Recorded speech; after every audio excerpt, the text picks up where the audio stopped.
तरी मी शांत आहे, कारण मी अशा प्रकारचं राजकारण करत नाही, कोणावर डूक ठेवून राहत नाही।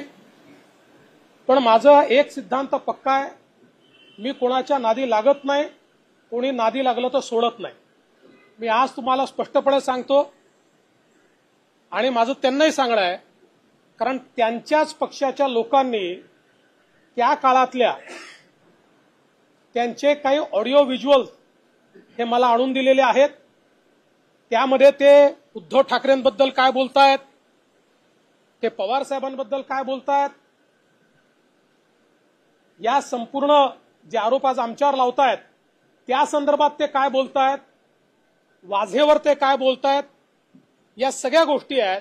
तर त्यांनी एवढं लक्षात ठेवावं, देवेंद्र फडणवीस पुराव्याशिवाय कधीच बोलत नाही। ऐसा है, अभी बात निकलेगी तो दूर तक जाएगी।